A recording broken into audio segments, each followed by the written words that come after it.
What's up, creepers and geekers?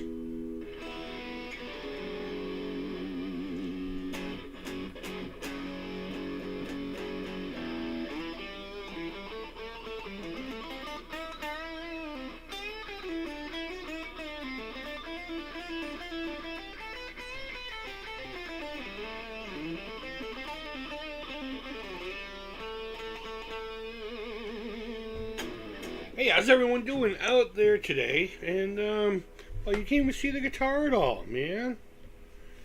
That's alright. You guys really need to see the guitar. It's the Import Jackson soloist, double humbucker, crack-a-lacka.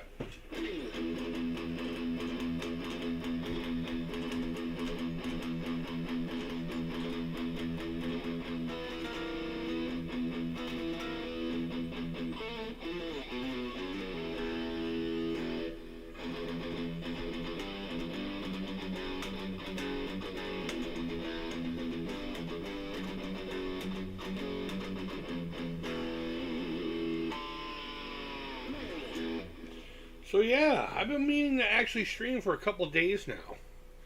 And I've had my PV Bandit 112 solo series. It's the teal stripe. I've had that here on the dining room table for the past handful of days, and I'm checking this shit on my phone, making sure everything's groovy. I don't like doing it on the same laptop that I'm working off of because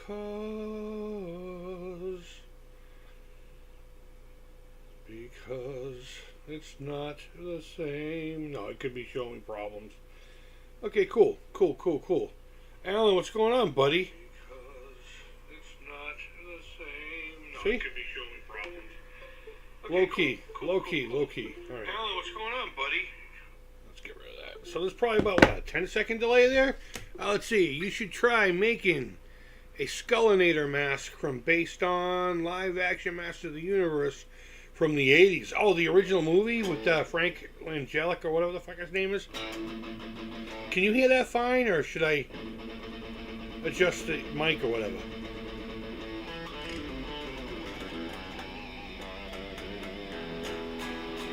According to my little thingy here, it's hearing it, but not like hearing it great. I don't know, you tell me. Yeah, you know, I wouldn't mind doing that. I actually have a couple of masks I could do that, I could work off of to do that with. So,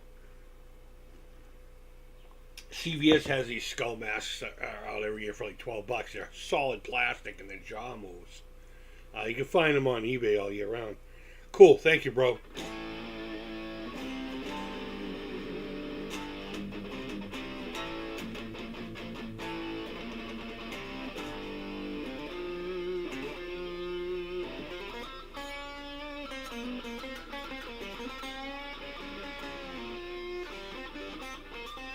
Oh, my right hand forgot where it was supposed to go.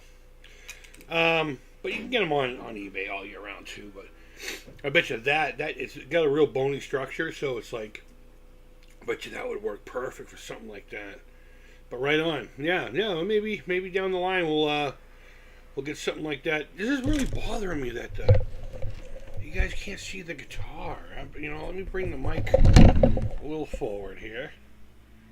It's not just about me, This can be in the fucking frame too.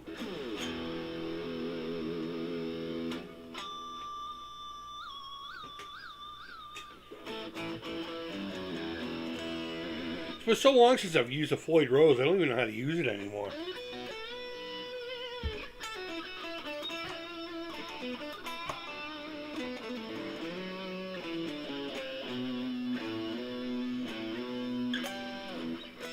That's where I meant to go. That almost that was almost insensitive to a specific culture. I wasn't intending on doing that, but so yeah, back from the fucking dead. You guys know me. I'm an open book, and I was hospitalized for exactly a week. I came home a week ago, and went in a week before that. So. A couple Fridays ago, I was having kind of a rough time and ended up in Salem Hospital for a whole week. It was definitely a trip, I'll tell you that. But you know, in movies when they show the guy at his lowest, drooling and shit. I mean, that's the one thing about solid state amps. With my tube amp, I can dictate the amount of gain coming through in certain situations by how heavy I attack the pick. You know, pickups have a lot to do with that too, and these are those Duncan Design junky things, but they get by. But I'm good. But you know that scene in that movie, whatever it is, the dude's drooling, like physically can't do anything. Useless to the world. That was fucking me. Holy shit. And it turned out I've been misdiagnosed for all these fucking years. And the fucking cure I was taking was actually the poison. The cure I was taking was actually the poison. Craziness. I met this one doctor while I was in there.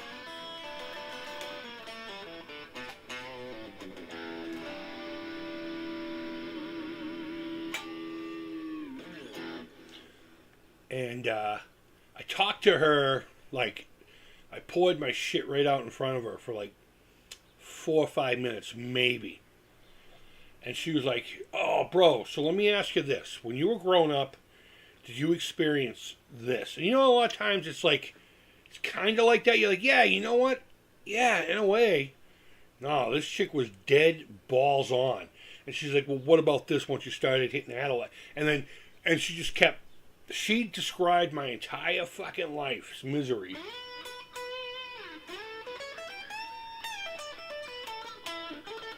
After just listening to me fucking gush for like 5 minutes. And lucky for me, it was her field of study, this specific condition. And it gets misdiagnosed because certain people think you have to have manic episodes in order to do whatever. Hey, S. Mill, what's going on, my bud? What's going on? And, yeah, long story short, they were pumping me full of antidepressants since God knows how long ago. And, turns out that was not the way to go. And it was almost like someone legit flipped a fucking switch in here somewhere.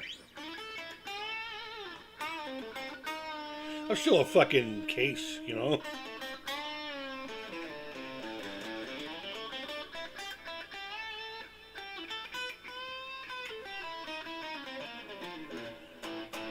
I'm still a head case. But no, I think for the first time, I'm 48 years fucking old. I've been doing this my entire life. You know? Managing it since my divorce. And it sucks to reflect back thinking all those years, first not even being treated for it.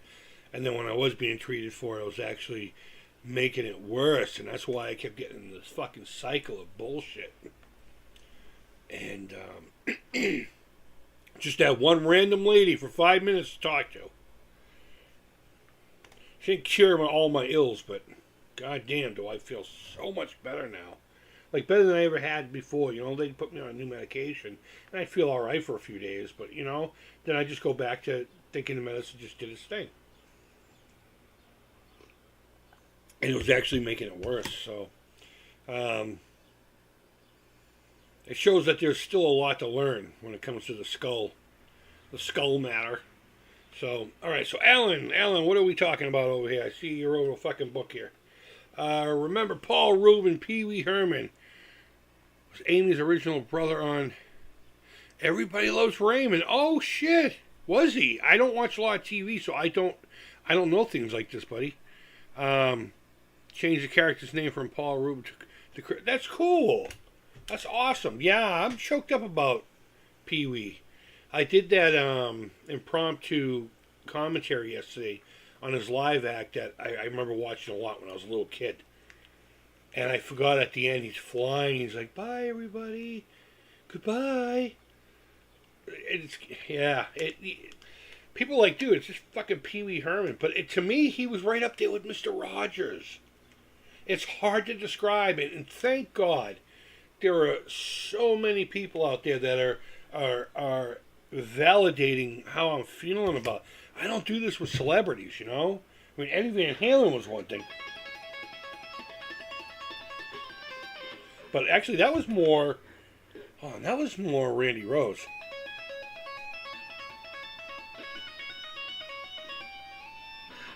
And then he did what? He went.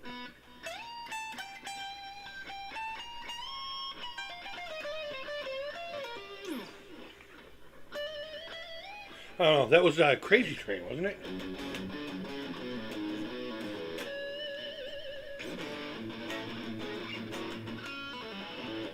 Yeah, yeah.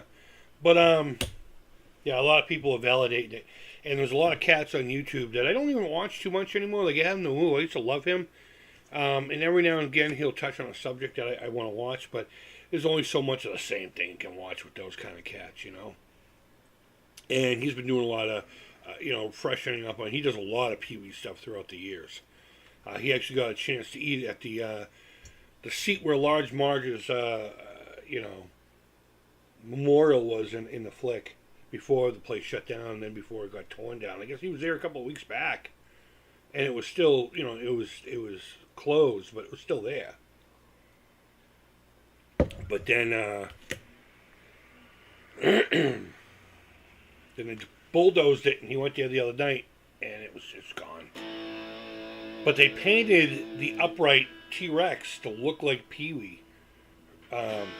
If you've never seen Pee Wee's Big Adventure, one, fuck off. I don't like you right now.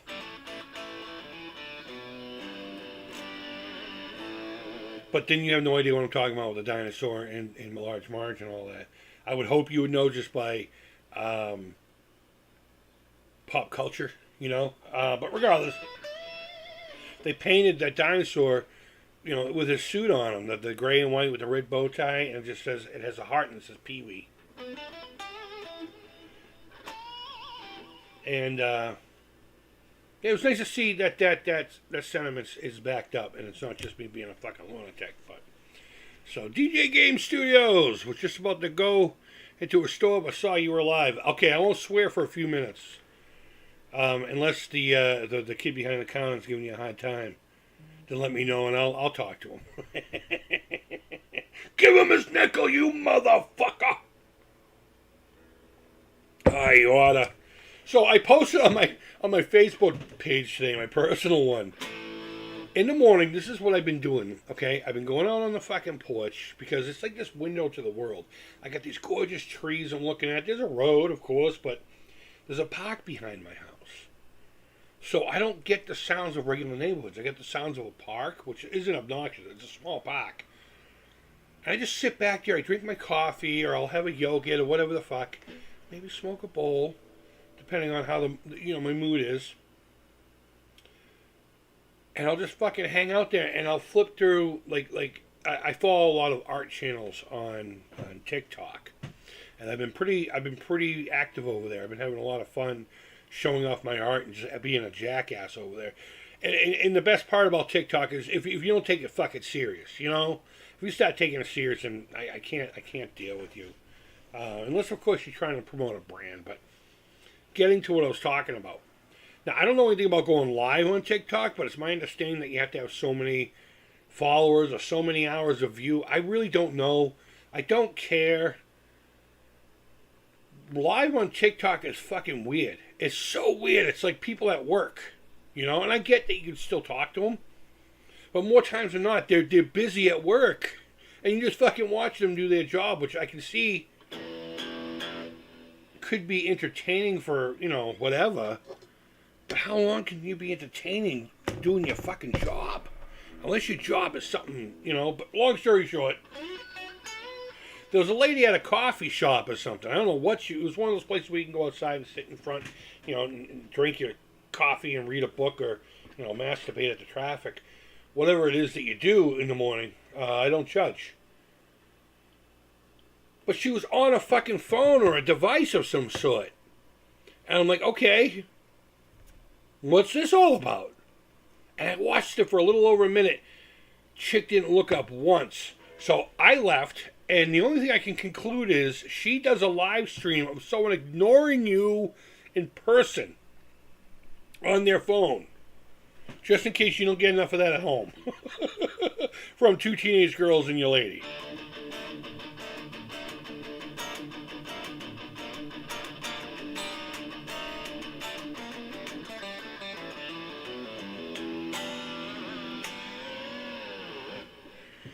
Alright, whatever floats people's boat, but I'm straight.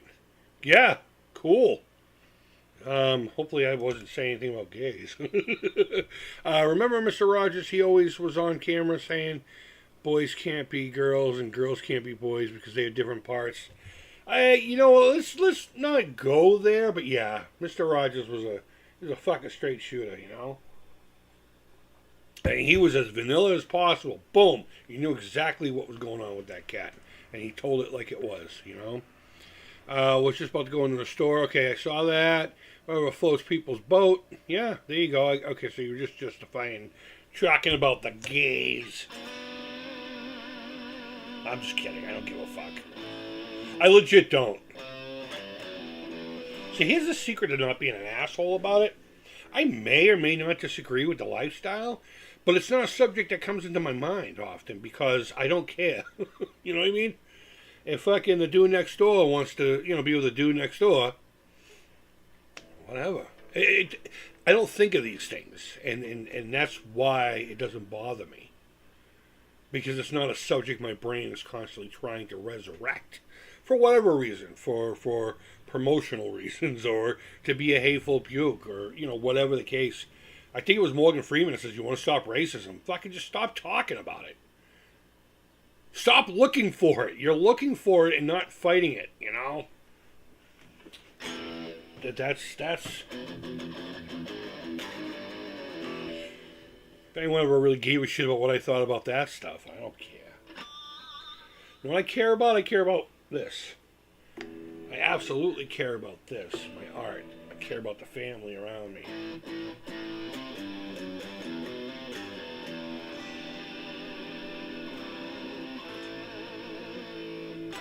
That's why I choose not to watch TV. I do this a lot when I play. It's like I'm on stage and I'm getting into it, so I apologize.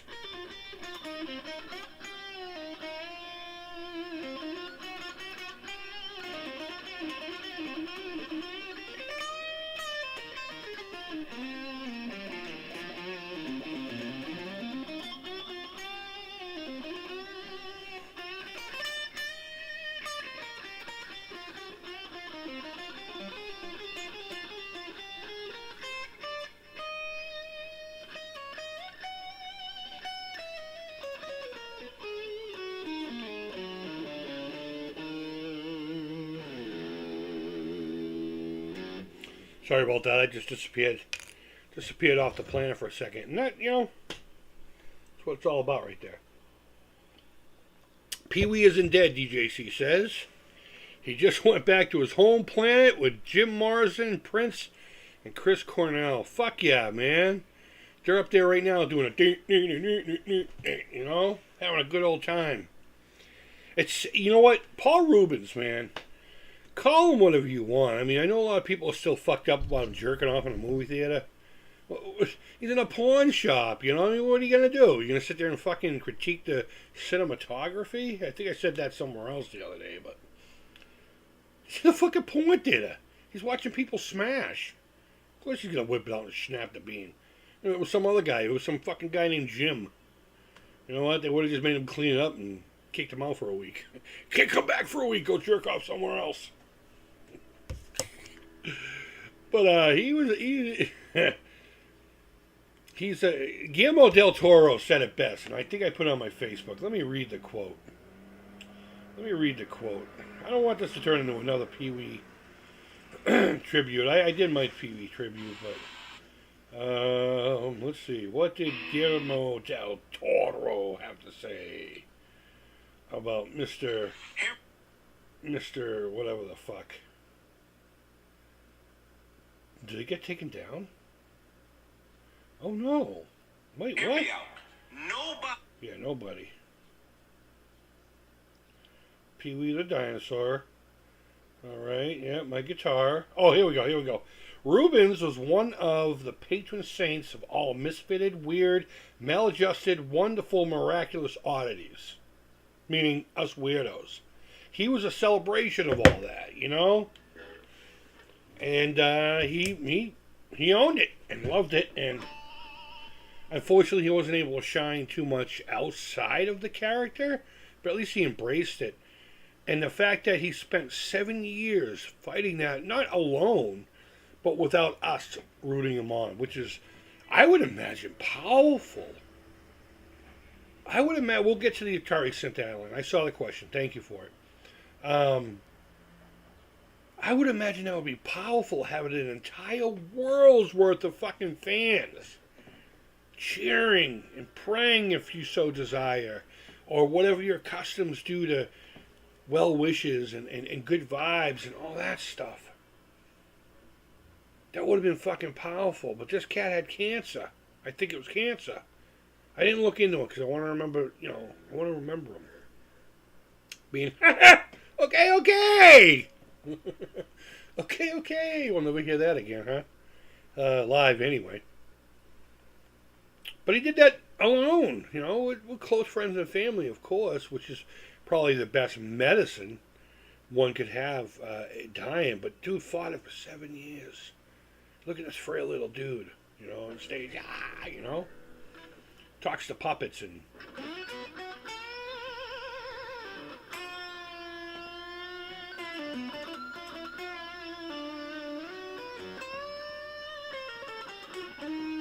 But, that was going into a dark place right there.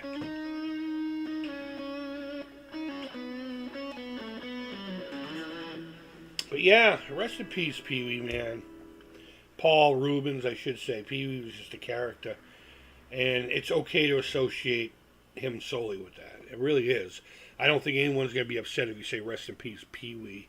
And that's why in my the little thing I made for my, the image here while I was talking about his thing, it says, goodbye, Pee-wee. Rest in peace, Paul Rubens. I worded it very specific like that. On purpose. Because he is Pee-wee Herman, and Pee-wee Herman is him. But Paul Rubin was also a human being that had more going on than just a fucking weirdo, A fun fucking weirdo that represented all of us. Maladjusted was one of the words that Del Toro said. Okay. How is your Atari Synth coming? No further along than the last time we talked. I'm very dead set on having outside controls. Whether it be a square button pad and then regular small keys like a piano, or a small button pad and a bunch of buttons going vertical. The beats and the sounds over here and the actual individual notes over here. Which would actually be reversed when you plugged it into the system. We'll get to that then. But I can't find anyone that can help me decipher the matrices. I guess there's 2 of them inside the controller. To translate to go to different buttons. Even if I just wire to each individual contact pad, I don't know how to do all that. I don't know how to translate the information that the buttons are going to be doing into the Atari through that cable. Or whatever they have inside it's the one with the rubber buttons, not that stupid little keyboard controller. It's the number touchpad or whatever the fuck they call them. It's literally on the other side of this. I can get up and get it, but I'm holding on that until I have that. I can play with those little things, but the buttons they do this a lot, so it's like you're in it and you're trying to hit notes basically. And it's kind of like going...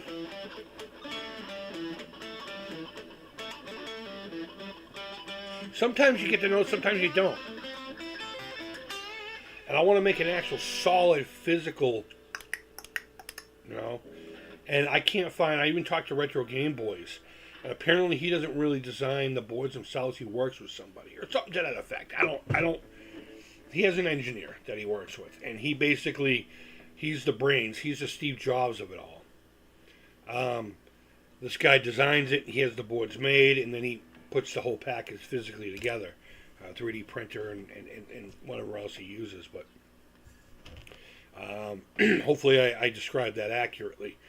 If not, by all means, bro, tell me down in the comments and I'll pin it if there's nothing else, of crucial need to know. In the comments, some wise ass comment about the Amico. But yeah, I can't get anyone to help me with that part, and I'm not smart enough. And I don't want to ruin one of these controllers experimenting because I only have two, and they're not as easy to find. If I had like three or four of them, maybe I would stop pulling them apart. And like I said, I would be happy if I could just wire buttons to the board itself, and make them one common ground. And I'm sure I could do that, and maybe I will experiment, but I don't want to do it with the ones I have now because they work well enough to do what I need to do. But I can't get into it with these little, It has to feel like an instrument. It has to feel like it was made to make music. And I want to make it all in one box. I have one of those Atari, stations that you put it down and the big plastic thing would come down. I don't have the top, but I was thinking about actually making it into that, but that plastic is too brittle. But I literally just want to make one big component with cables coming out of it. I can do all that part.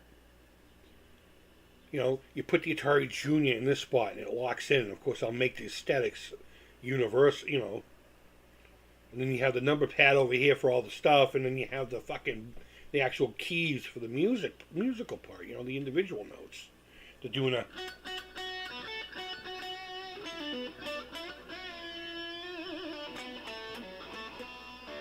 And it's going to sound exactly like that coming out of an Atari 2600. No, I'm just kidding. But that's where I'm at with that. So if I can't get it to be its own instrument, I don't want to fucking do it. I really don't. It'll just be more frustrating. And my mind can wrap around buttons and keys. It can't wrap around two sets of 12 rubber little squares that are literally in a foot pad like this. Somebody reached out and said, hey, I have these controller holders for it. I don't know. I'll try it once I get a few bucks. I'll get one from them. And maybe even just do a video on it and give them, help them out. But aside from that, I just... This is one of those visions I'm going to be fucking stuck to. And it's going to come out exactly how I want it. And if it doesn't, then I don't want to go forth with it. I don't. But I do want to start recording music. It's in me. I've written like 3 or 4 things. And, 2 of them were rewrites of something that exists. Covers, basically. And I want to do one with one of the girls. Her voice is like a fucking angel. I'm glad she's not home to hear me say that. But she'll be in her bedroom just singing. And legit, bro. It's that beautiful. I hope as she gets older, her voice doesn't, it just only improves and gets better like wine. But, okay, let's see. Tommy Oyamiko, what's going on, my friend? Do you ever mess with mini guitars? I have. Not seriously. Like, there was one of those Casio ones, which I would love to get my hands on and play around with now that I'm more open to music. But I've never actually sat and tried to use one in a creative situation. I just did it fucking around, and it was in very short bursts because I didn't have a vision. So at the time there wasn't any I wouldn't say respect for the thing, but there was no. I was just goofing around, But MIDI guitars, man, I have a feeling stuff like that. There was this thing called the Q chord that you used to be able to see at all these southwestern flea markets, outdoor flea markets. And those are making a comeback too. I would love to get my hands on one of those. Big brown thing. I mean, there was a little white one, and there's this big brown thing. It's kind of shaped like I guess like a Q. I don't know. Looks more like a G to me, but either way, fun instrument. Simple. I like to get a xylophone or whatever it is. It's like 2 poles that you literally just put your hands around. And it makes creepy 50s sci-fi music. It's going to be awesome. I already have ideas. My opening song is going to be like a really cool, almost like spacey, David Gilmour-ish, with a little bit of like an undertone of, oh shit, I'm scared. And I'm gonna welcome you to the album, I'm gonna be like, now that you've hit play, you're kind of fucking stuck here, so, do your thing. But Try sitar, bruh. For real. What's up, Howard? Let me go back here. Wow. Alan, you should try B&H Photo over the phone. They know their stuff. You think they'd be able to help me with that? Okay. All right.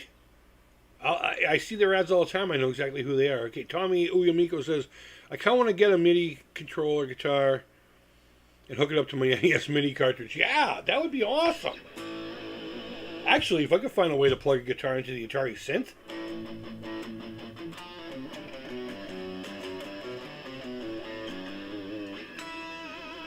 That would be rad as fuck. Let's see. I think Parker's had MIDI outputs. There were some. There were also some that were done out in the field that came back to us. There wasn't a lot of meat to those Parker flies. There was not a lot of meat at all. It had this carbon composite epoxy thing on the back, giving it structure.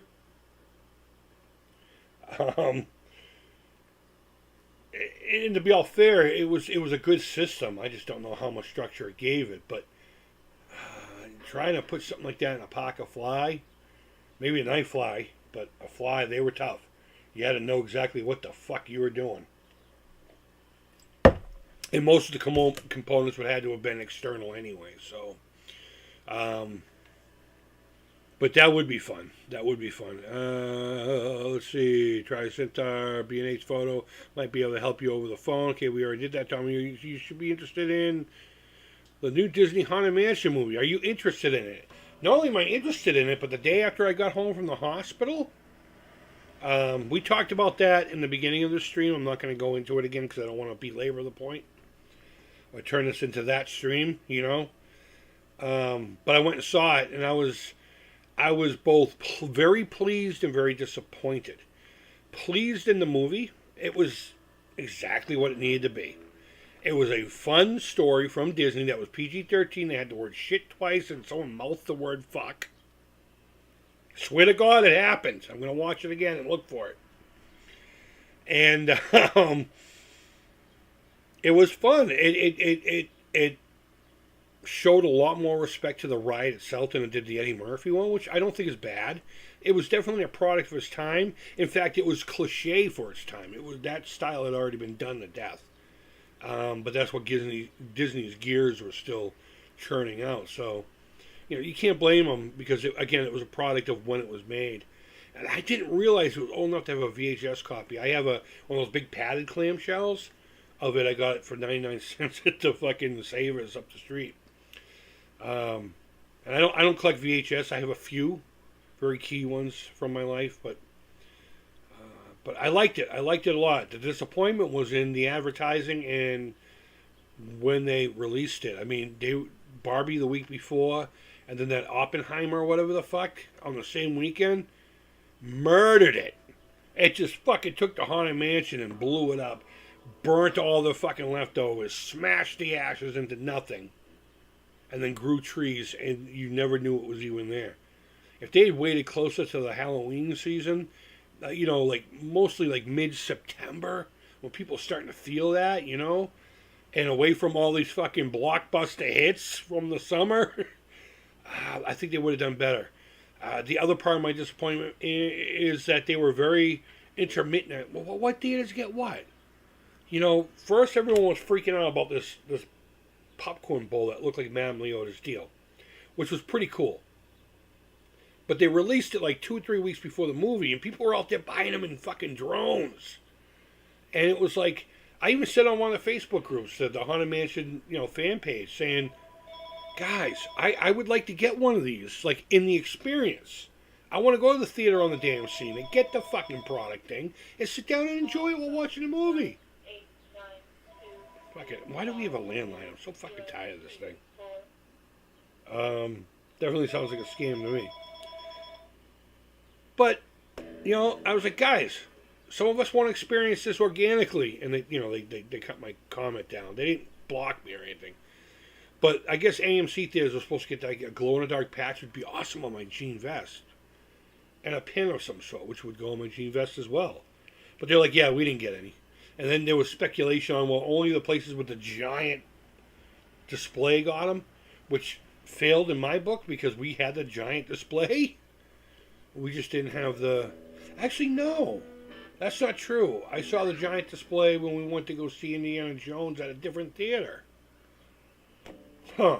I don't know. Regardless, the stuff that you're supposed to have been able to, as part of the fun experience, wasn't available. And it's not about the stuff, but I do like Haunted Mansion merchandise. I got a whole fuck ton of it over here, above my Atari stuff.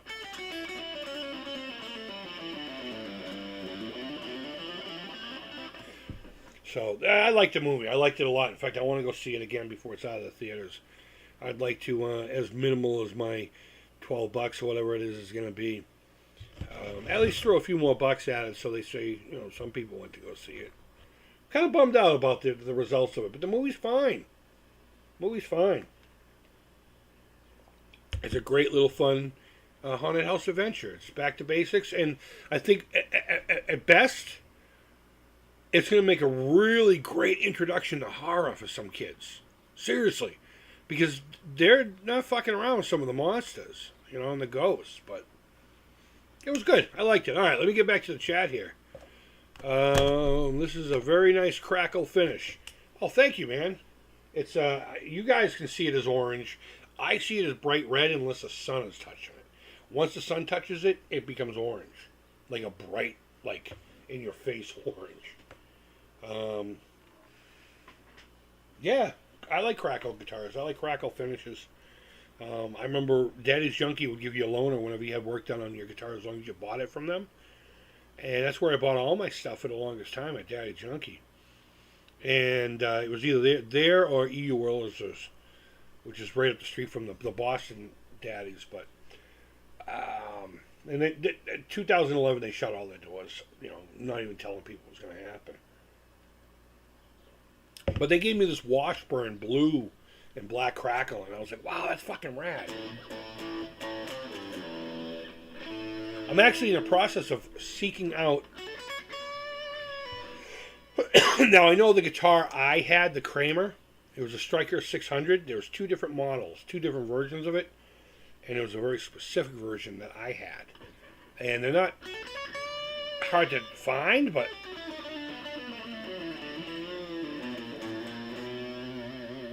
It's hard to find in the black with the setup that I wanted, or that I used to have. So I'm in the process of trying to find. There was a lady locally selling one, but it was like $100 more than I was willing to give her for it. Fuck, I don't even know why I was talking about Oh, because that's what I had. That's what was getting repaired then.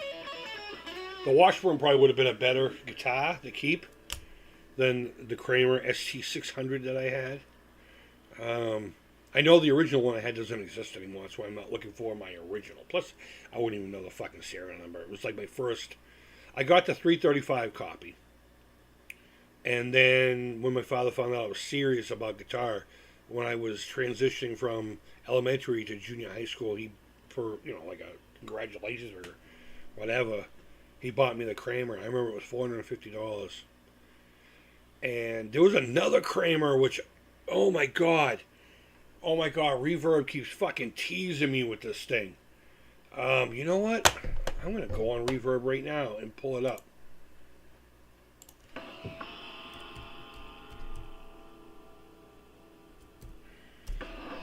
That I remember sitting down in Daddy's playing, and I fell in love with it, thinking, oh man, my dad just bought me the Striker.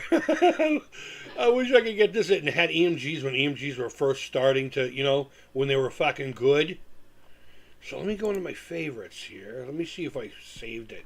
Now, mind you, what I'm looking for, what I'm going to be looking at here, let me log in, is just the body, a loaded body. But, oh yeah, here it is. I fell in love with this thing, and there's a few times I could have gotten my hands on something similar. Oh no, is it sold? I know you can't see anything yet. I want to pull it up before I get the screen going. Oh no. Oh no.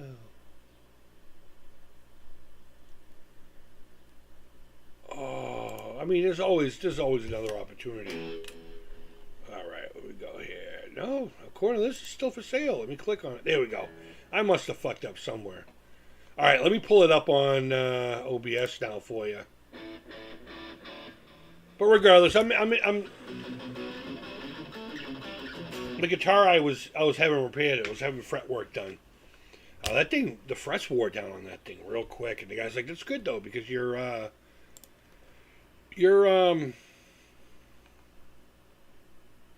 enjoying the guitar. You're learning. You're playing." All right, give me a second here to figure this out. There we go. There we go. I'm not gonna mess with the screen. You can have it. You know what I mean? This thing. Oh my God. It's so sexy. It's so fucking sexy.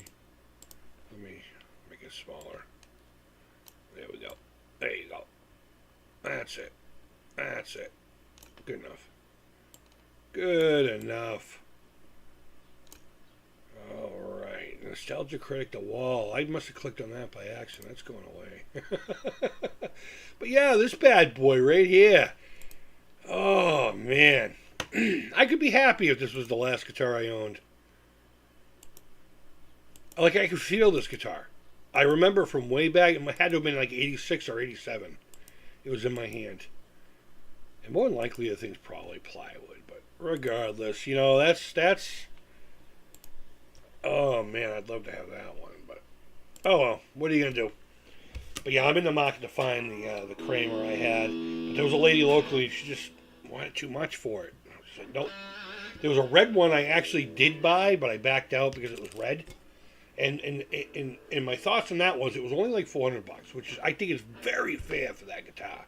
Because I know for a fact that's a plywood guitar. Just because it says Kramer, it says Neptune, New Jersey on the back don't mean shit.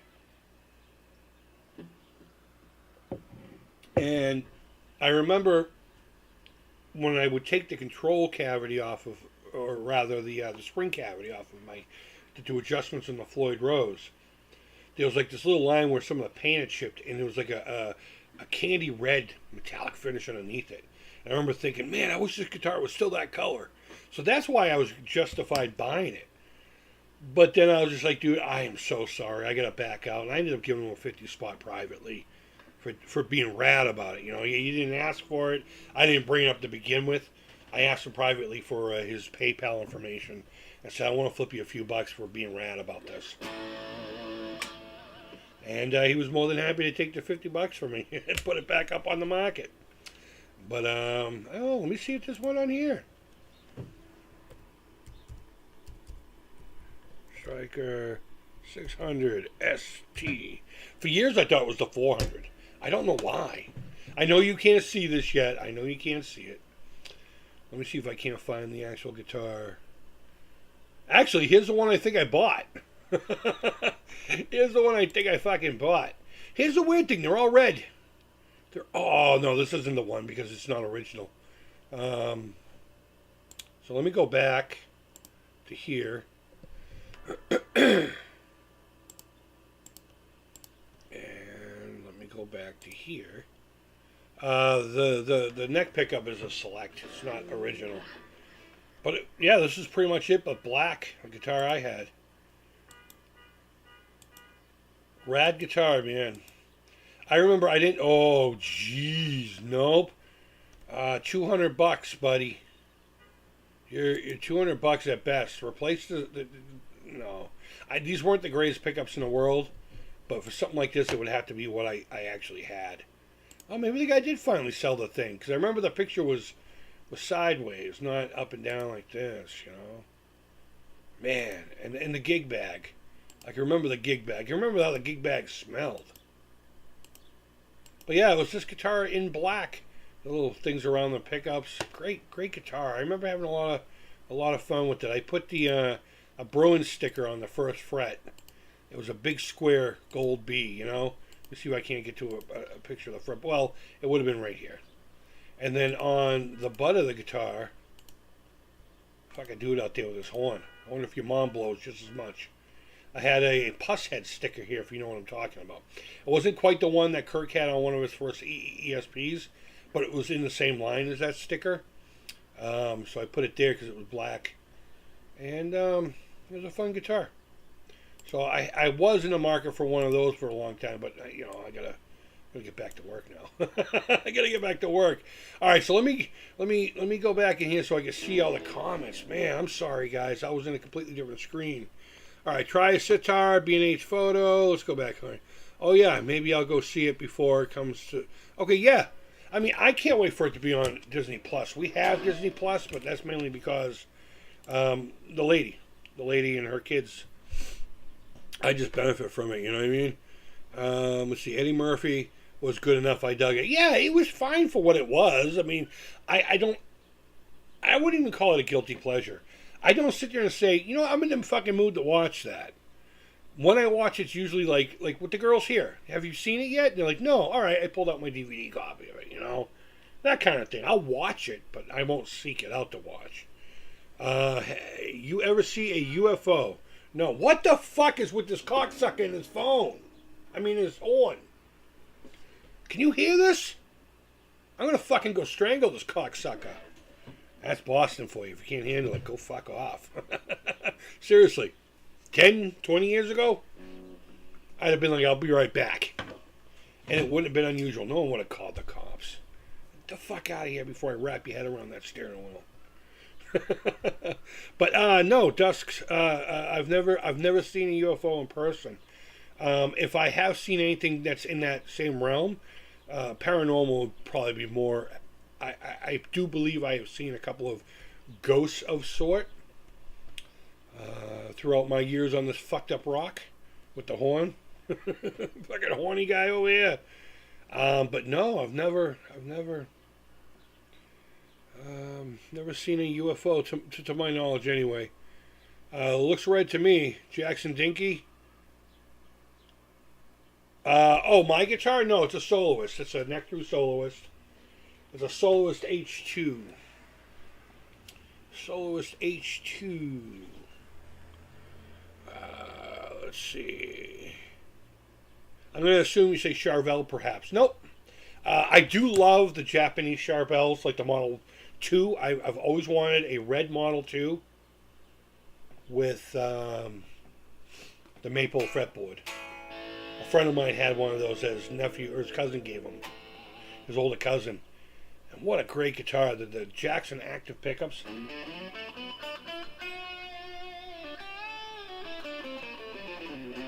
A lot of people swapped them out once EMG became a thing. I like them. First of all, they aesthetically look different. They're wider and they're bigger. And I think they're a lot more fun looking. On a Dinky, it looked a little weird, the two Hum Dinky, because they were so close together because of their size. But aside from that, I love those Chevelles. The America ones were okay, but honestly, it's in the Model 6, which would be a Soloist HSS. I had one in Desert Rose or whatever the fuck it was called. It's like not quite pink, not quite champagne, somewhere.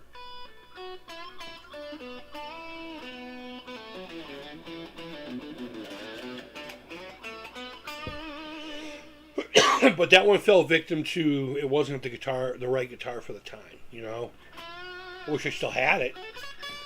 In fact, I traded an RG550 for it that I had taken a screwdriver and made a bunch of holes and made it look like Swiss cheese. Everyone was like, what the fuck? Yeah, maybe Gold Rose. You're right, hon. I don't remember. That was a fun guitar, but I'm actually thinking about making this guitar is related to something I used to dream of when I was a kid. On the Creepy Crawl channel, which is my vlog channel. You can find the link to it down below. I'm going to be talking about my dream Jackson, what I would have ordered back in '87 had I $3-4 grand, and that's in '87 money. Jesus, can't imagine what they cost now. All right, back to the comments. I've never seen a UFO. That's awesome, man. Thank you. Looks red to me. Charvel, perhaps. Washburn's excellent axe. Yeah, Washburn makes some great stuff. It's too bad I have one of their line guitar bodies I painted. Stupid neck, but yeah, what it is. Someone on YouTube made a two-headed axe guitar, and the axe can also chop wood. That's awesome. That's cool. People do all kinds of fun things with instruments, man. I remember the first time I played a 3-string bedpan. It has to be the the one with the ceramic coating guitar. And I was amazed once you electrified it, almost like a harmonica. How fucking gnarly! It's very wolfy. If you know what I'm talking, down home woods wolfy. Fucking great stuff. PK in the universe. What is up, my buddy? Thanks for coming in, man. I really appreciate it. I really appreciate it. It's good stuff. So yeah, I'm running the Jackson.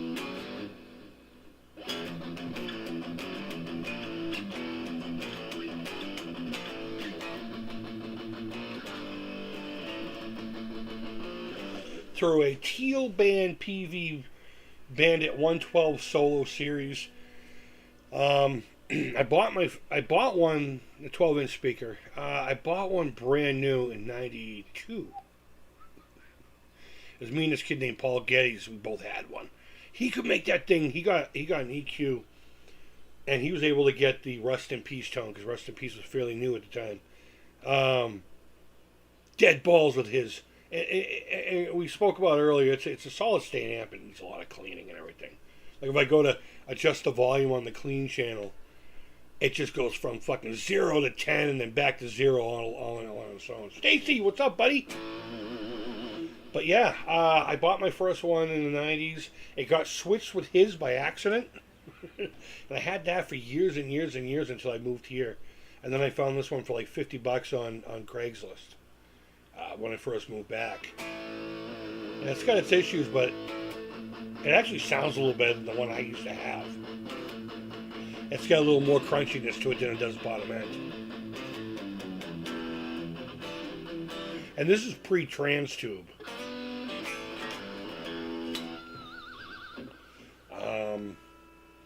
Just such a great amp. I remember one guy on the forum was like, yeah, I get those all the time in my shop. I can make them sound good. I'm like, dude, it's a great sounding amp, man. And all the time I hated this guitar, it was because it wasn't going through the right amp. I'm over here trying to play fucking, whatever on it with these super high output pickups. I don't know.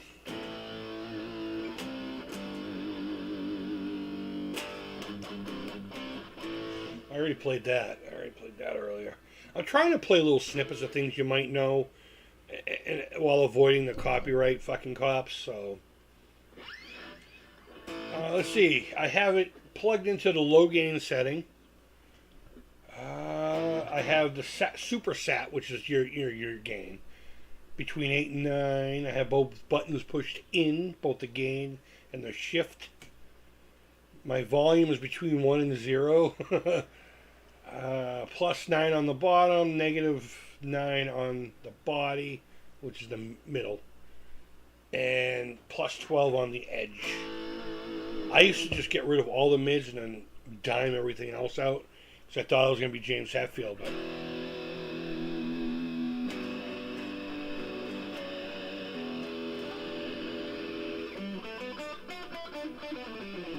And I'm running through a Chinese analog delay, three knob typical analog delay that I got for my birthday a few years back from the ladies here. And that's running through the effects loop. I feel that delay seems to be warmer, and it sounds less in your fucking face if you're running through the effects loop, versus like if you put it in overdrive. You kind of want that in front of the amp to drive power tubes, but there's no tubes here anyway. But modular sounds, I like putting those kind of things through the effects loop. If I run it straight from the guitar into the amp, it's there, you know what I mean? But if I do it this way, it's a softer, I don't want to call it transition, but you definitely don't notice it as much, but if it was gone, you would notice it. So I wouldn't call it transparent, but you get what I'm saying. Great sustain. Sounds like you got pretty decent tremolo too. Yeah, it's the I think they call it the Floyd Rose Special or the 1000. It's not even. Floyd Rose Special. They're not bad, I guess. I mean, as a bass model, the block is real thin. I would have to replace that if I were to replace anything. And I'm thinking about getting titanium contact points, like the block that touches the string, and I don't know what you call it. I don't work on Floyd too much, but this little thing here that you actually use to tighten down to get the string and all the screws and everything. I'm gonna upgrade those to more durable materials because I've learned in the past that if you don't do that, your strings don't stay in the Floyd that well. You start to learn to over tighten things subconsciously, and you wear it out to the point where you can't, So I am going to upgrade that. Plus, it gives it really cool contrast because those pieces come in like a metal color, metallic. I don't want to call it chrome, silver, or whatever, but they're small pieces, so they subtly change the vibe of the look of the Floyd. I think that would look great.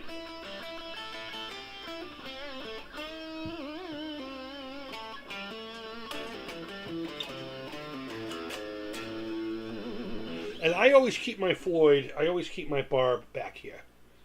I hate it when it's here. I fucking hate that. And you're constantly doing this stupid, And I may be doing weird things over here, like if I want to do a flutter, I'll be like... And it'll... It's right there. But for me, it's just more comfortable to... I'm actually gripping it, I'm holding it like I'm about to crank on it.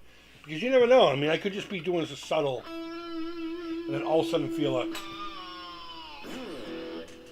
Which I'm not very good at because I haven't used a Floyd Rose.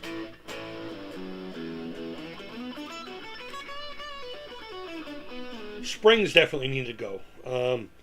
I can hear the springs, and I know you can put like toilet paper inside the springs, or you can pull them out and spray fucking Plasti Dip or something like that on it. I want some nice springs in there. I want some, low noise springs that, again, it's a friction point. There's 2 points of contact and there's movement going on there. So I'd rather just get rid of the pot metal crap.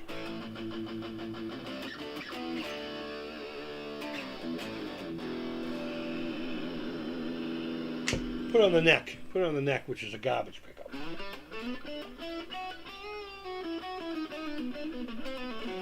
Now, before anyone says, no, that sounds all right, you got to remember I got a lot of gain on this amp. And I have quite a bit of reverb, about almost 12 o'clock.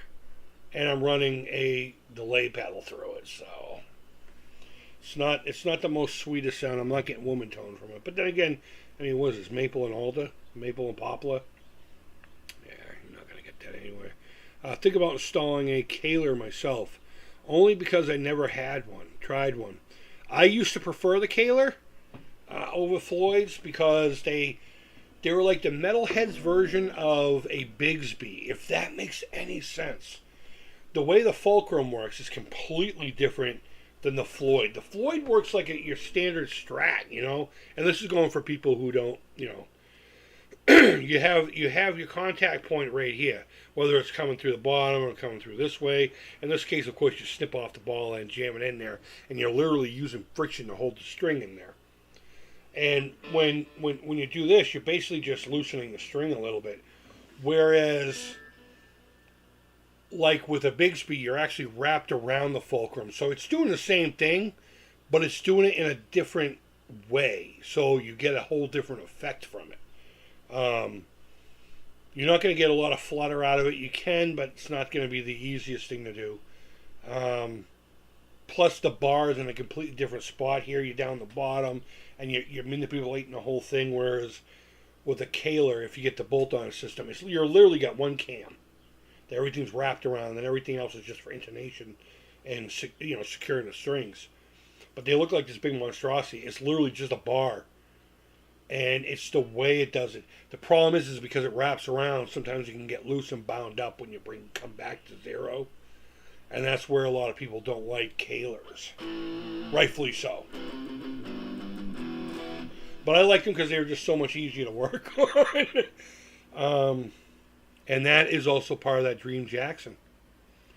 I thought I saw a build play through ESP. but I was a Jackson guy at the time. And I'm like, I want to duplicate that with the Jackson. And it's funny because Jackson then, the guitar didn't get made until you said what it was going to be. So Jackson wasn't a production guitar company then. They were a custom shop. And they didn't have any USA productions. Once in a while, a store would say, I want 10 of these, and they would make it for them. But so it wasn't like I can go to a store and say, hey, I want this model, and it had all those specs to it, or at least close enough for me to get it there, you know? No, to find another person who wanted exactly what I wanted probably wouldn't have been hard, but I ain't seen it out there. So if you're really curious about that, yeah, I'm going to do some bullshit self-promotion. Come over to my vlog channel, the Creepy Crawl. If I grow any channel, I want that one to be grown. This channel's just too niche and fucked up. Unless you guys really want this one to grow, I'm fine with that. You know what? Maybe we can grow the other one so much that that's what pays for that. I'll order it. I'll even make them seek out the parts that aren't even made anymore, or seek them out myself and give it to them. Because there are, like the electronics, they just don't make it anymore. But if I were to spend $6-7 on a Jackson, it's gonna have that because that's what I want. So. Think about installing a Kaler myself, the only because I've never tried. Okay, yeah. Kalers are fun. Interesting. Thanks for the info, Creep. Yeah, you're welcome, my friend. You're welcome. Kalers can be fun. And that's where you get those crazy, Kerry King. I mean, I'm kind of doing it there, but it doesn't have the same vibe. And again, it's because of how it's bending the strings, I guess you call it. Not really bending it, but loosening and tightening the strings. That's all a tremolo is doing. Is you're either making the strings tighter or looser. And the only problem with a Kaler, there's a lot of problems. But, I mean, with Floyd Rose, a big problem I don't like is if you're working on and you want to bend one string while you're doing a chord, the whole fucking bridge kind of does it, And that's the downfall of having that. For years, I never used a trem. Up until recently. I have trems on my guitars. They're all Strat-style trems. Just happens to be the most popular thing that these guitars like. But I'm about using this. But I have been having fun with, You know?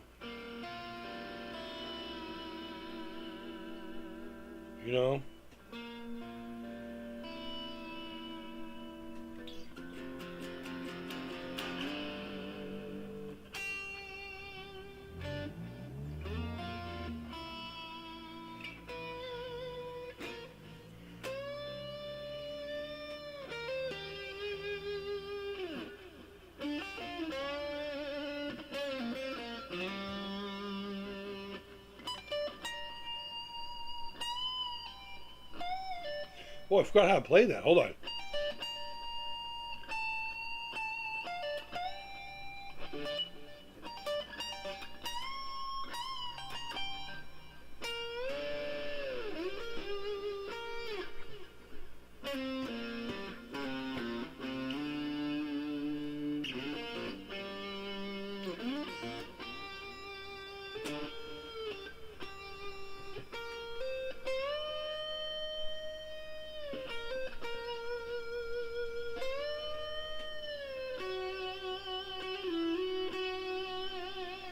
Yeah, see, I'd rather just use my fingers,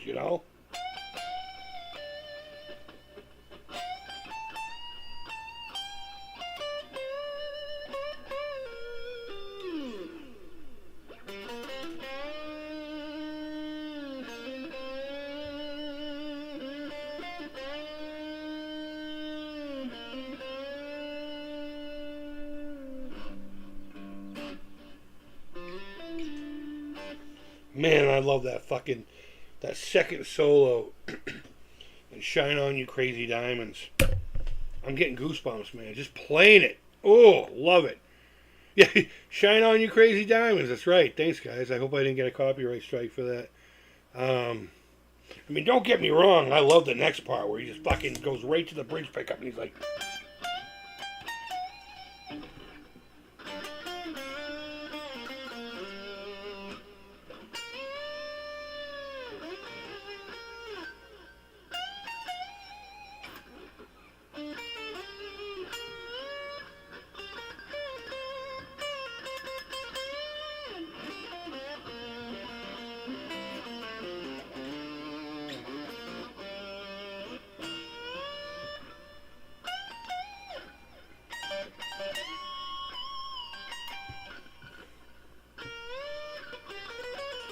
All right, I forgot it. I forgot how to play it, but you guys get the point. I love that shit, man. Shine On is such a great song. Such a sad song, you know. I dig it too, man. Thank you, Howard. Appreciate it. I dig it, he says. Um, yeah. Man, it's a sad story, but I think I need a beverage. I don't have any beverages. How long have I been streaming for? Hold on. I'm having a good time. I hope you guys are too. 7 people watching? I've been streaming for an hour? The fucking phone won't shut up. Between dickheads beeping and playing copywritten material and North Conway, the city of North Conway.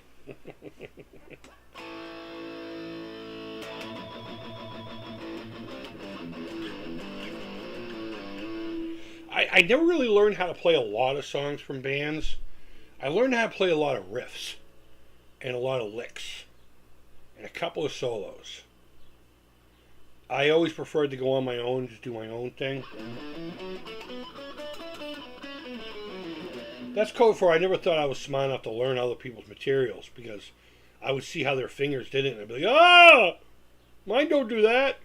Everyone's got their own thing, you know. They say most of your tone is right here. Well, ask your mom, she was moaning. I'm just kidding. Where am I? I'm gonna be your stepdaddy. Come give me that sugary kiss.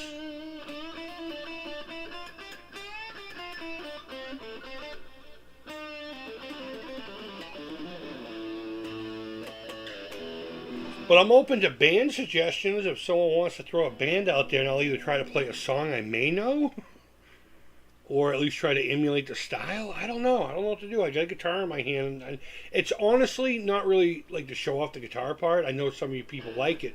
So, you people, what do you mean? You know what I'm talking about?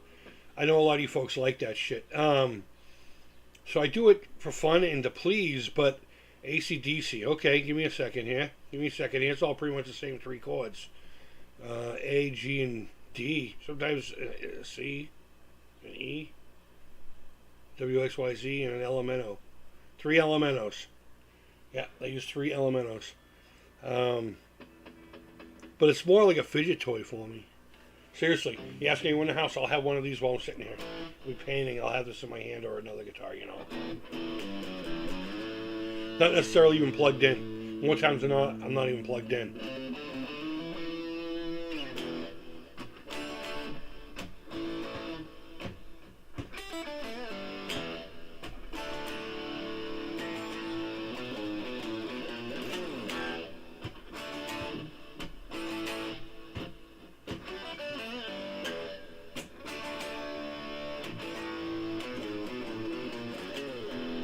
There you go.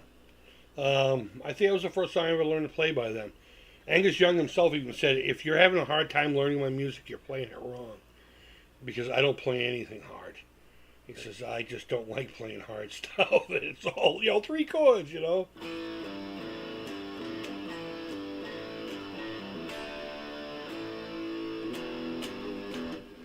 Stuff like that.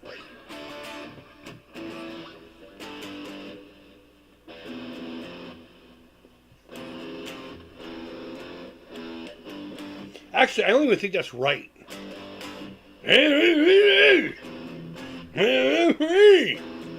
Because I'm playing here on 3 and 1.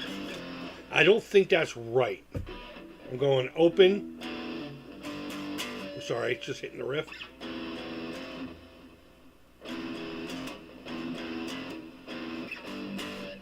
I don't think that's right.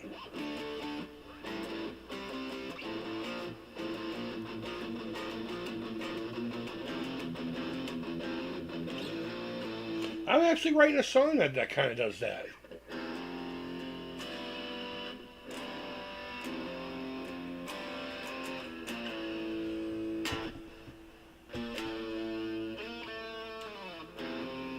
Where do I do that? I do the...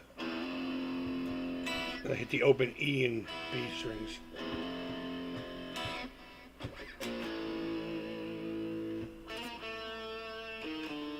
Cool.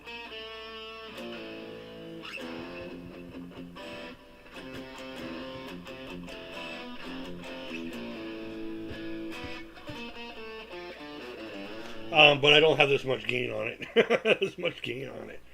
AC/DC, what a fun band. I went to go see AC/DC during the Razor's Edge tour with my buddy Gerald. His fucking father drove us down there to the Worcester Centrum. And, Metallica, that's easy. That's where I learned how to play. How about this? Go Black Album and back. Come up with something a little more specific. I could do a medley. I could do a medley of Metallica. I just don't know if it'll sound fine, but like blending together. But yeah, we were at the show. His father stayed outside and waited for us the whole time with his newspaper or whatever. Crossword puzzles. Remember, no cell phones back then. And waited for us. My fucking boots caught fire like 5 minutes into the show. I don't know how. I have no fucking idea. We weren't on the floor or anything. I just looked down and the fucking tip of my boot was burning. So there must have been something on my boot. There must have been something on my boot, and when one of us put a joint or a cigarette out, my shit must have just fucking caught on fire. But then I should have been quiet about it. Next thing you know, I had a whole row of people stomping their fucking feet on my foot.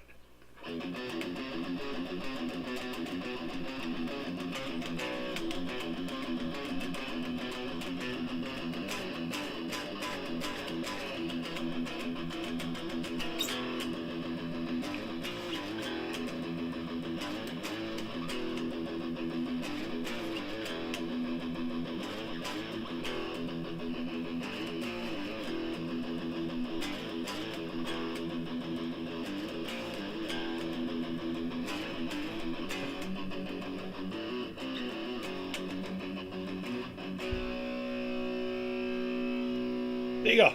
Metallica!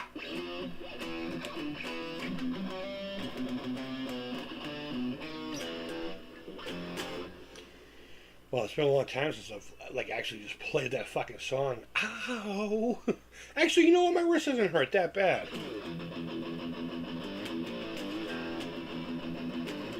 I found out early the best way to down pick, like Mr. James there, is if you start feeling your muscles tightening up, stop, and keep trying. It's when you develop those bad habits. Even if, fuck it, you continue going and you can play well with the bad habits, stop, cut it out. Go take a shower and wash the shame off of you.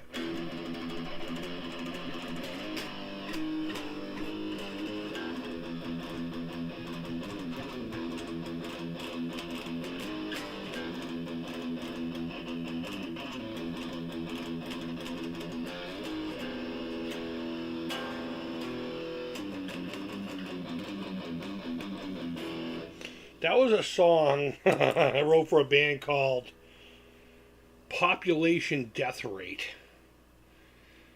What was that song called? I think it was called My World. I can't remember. I was in high school. Everyone's listening to... Oh, wait, hold on.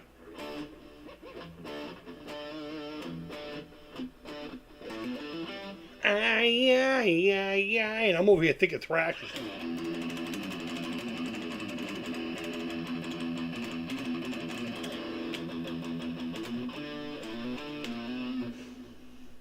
That was dumb. No one ever wanted to play with us. Or me. Sucks, we were talking about the kid who sang for that band. He's dead now. Heroin's bad, kids.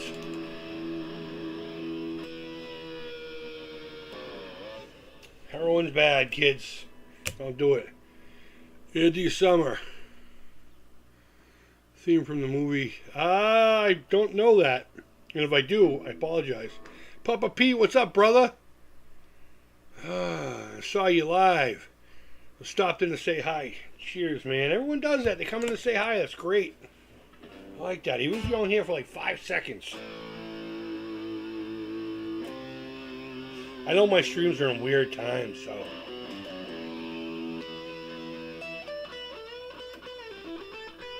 Alright, Metallica. Throw some pre-Black Album songs. Not too much off of Not too much off Justice. My wrist, I can't. I can't even play Blackened anymore.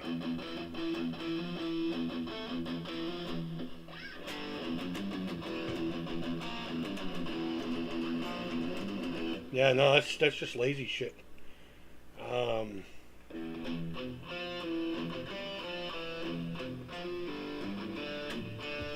Alright, I suspect Lars Ulrich is going to be coming through the door with a fucking Mossberg in about 30 seconds. If I play one more fucking...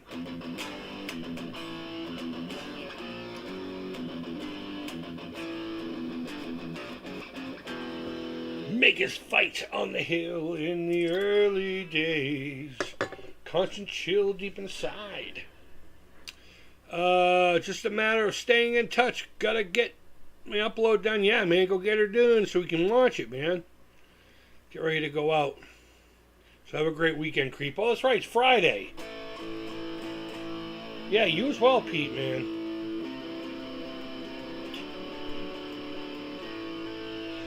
You know, going back to that conversation, I really do appreciate people giving me some of their time, you know? I mean, technically, you're making me part of your fucking day.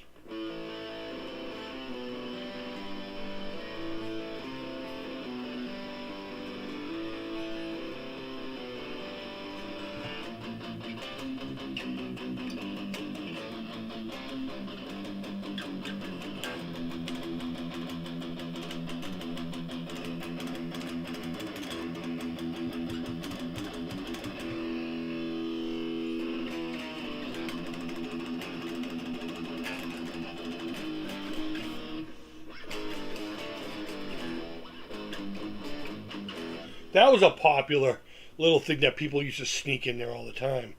Mama says...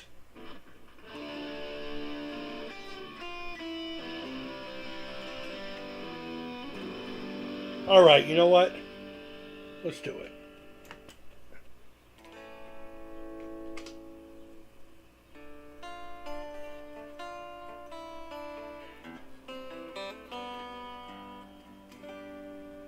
Or is it E? I think it's E, right? It goes from D. It's not actually a D. To C.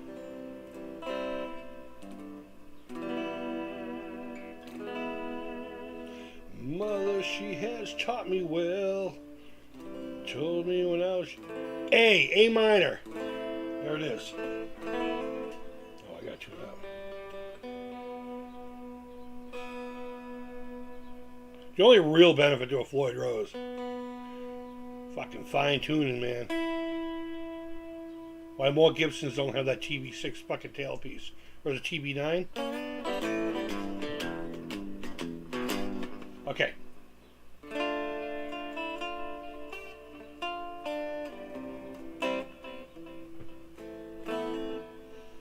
Yeah, I think that's it. Let me, I would say like a chorus pedal or something.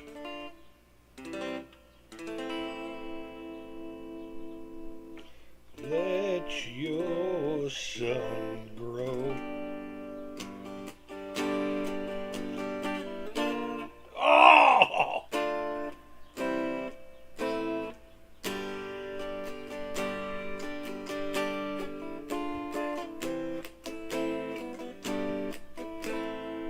Be still. I haven't played that in forever, man. Great suggestion, though.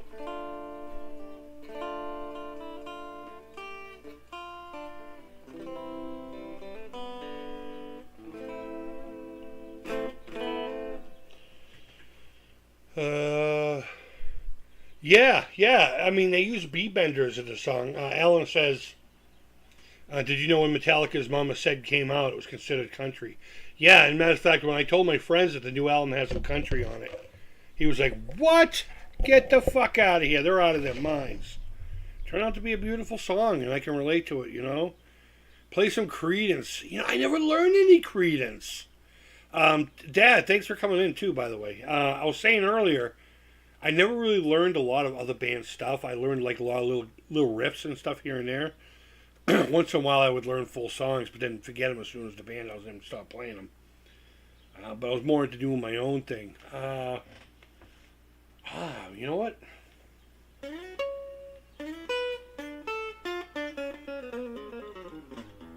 Ooh, totally different vibe when I go clean on this thing, right?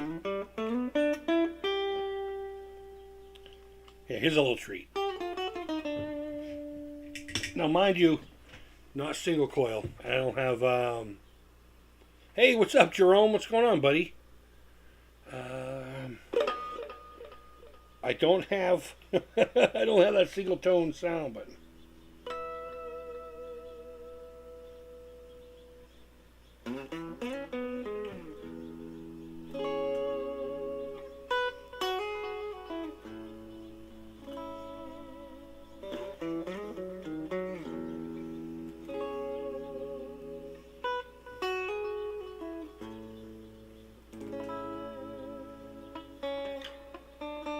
Yeah, see, I could never play that right. So I would learn stuff like that, you know?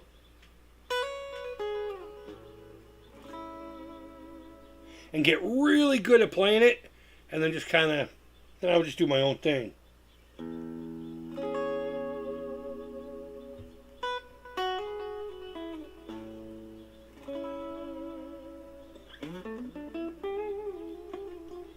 Alright, well that didn't fit, but... Hit the likes!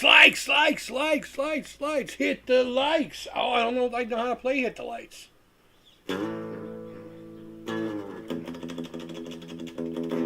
Yeah, I don't know.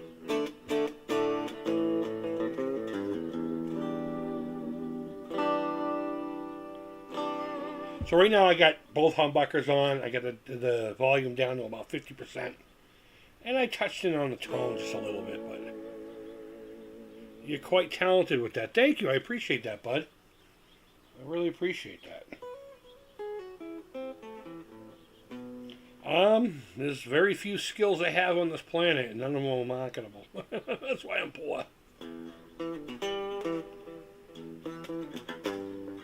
And it's funny, and I don't, oh, maybe in my verbiage I do, but I try not to come across as a tough guy, but that's my other skill. Some of you guys can say what you want, but between working in bars and prisons for years, it was the only marketable skill I had. It was either that or work in the streets. Right now I'd be dead or in jail, wouldn't I? So, any ETA for the Amico yet? No. None to my knowledge. I think, and please put the word speculation in front of this. So I really haven't been talking about that, honestly, with them. The only thing I'm honestly doing is playing and reporting my issues.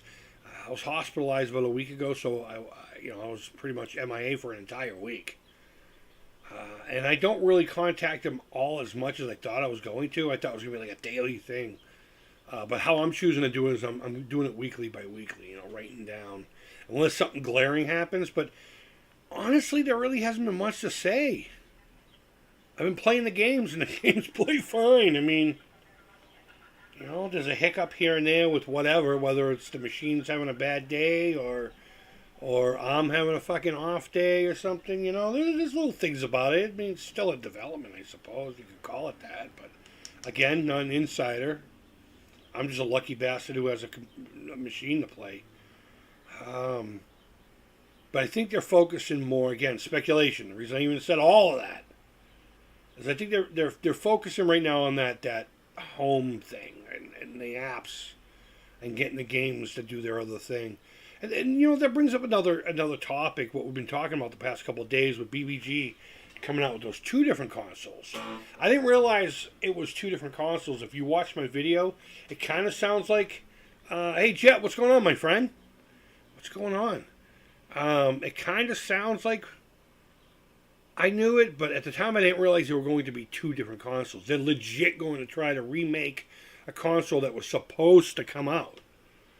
Where you could use your existing television, almost like Game Boy Color, and they're also going to be doing that 3-in-1 system, Atari, Coleco, and television, their first generation consoles. Individually. Don't come at me. It wasn't first generation, though. Their personal ones, except for all right, maybe I shouldn't say that because now you guys are going to, well, fucking Pong. in the Mattel electronic handhelds. You get what I'm saying? Their first home console that was fucking that we talk about commonly.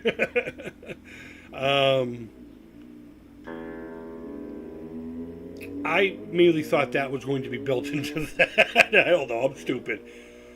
But the fact that everyone's like, and I even said in a comment, including myself, I mean, look at my thumbnail for when we talked about it. I literally took the Amico shell and put 3 cartridge slots on it from a Retron 3, you know? One of those cheap red ones or black ones. No, let's put a lot more reverb on this. Get spacey.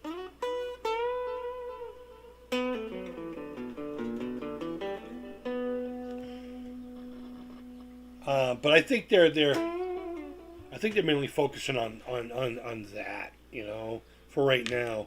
They need to come up with, again, speculation. They need to come up with revenue.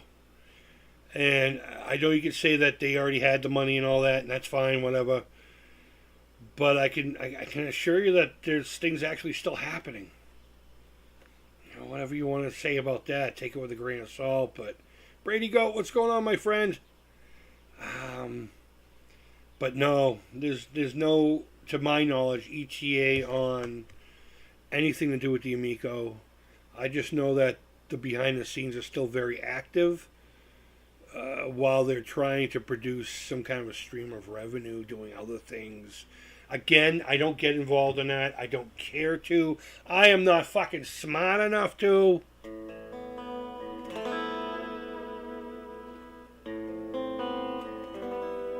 I know I play that a lot, but it's such a beautiful. It's the first song I can remember that made me feel something different. You know what I mean? Thrash metal, Metallica, Slayer, Exodus, Wargasm, Forbidden, all that stuff. Touched on that little part that makes me fucking get excited when I break glass. You know, that fucking Woodrow you get when you're smashing shit and you're just being a complete fucking middle class angry white boy who's got no real reason to be angry. It made me feel that, and there was stuff that made me feel sad. You know, I mean, I gotta cut my nails.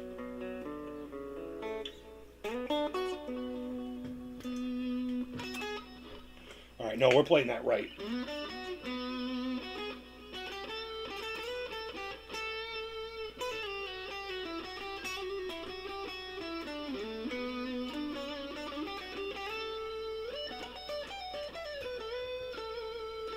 Butchered that.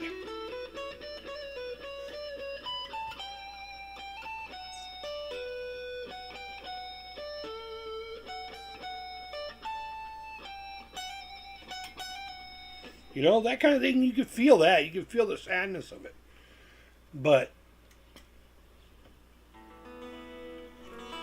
Badlands by Metal Church.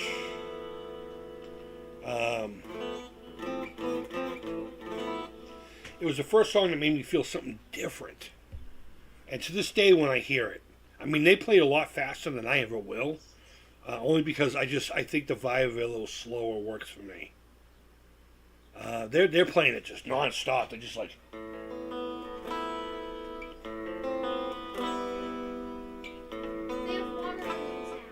They have what? Water balloons, so now I have to change the bathing suit. Sprayed a hose at me. Oh no! Generations, man. This kid's helping her sister babysit, and they threw water balloons at her or something or got her wet. So now she has to come home and get in a bathing suit. Did you ever go home and change? You just said, fuck it. Dove right in, head first.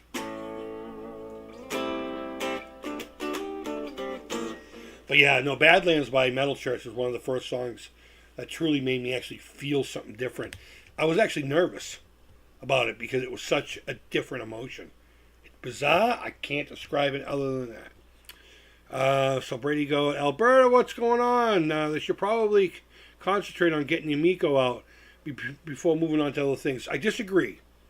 If we want the Amico to come out, they have to do the other things. Honestly, Alberta, I'm not even trying to be a a hater or a lover or whatever you want to call it.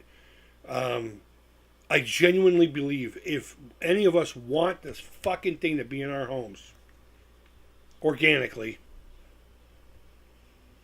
they unfortunately have to do what they have to do now. They're in panic mode. Speculation. These aren't words from anybody. And they're trying so hard to undo some of the wrongs of the past, if you will. You may not believe that, but it... Fuck.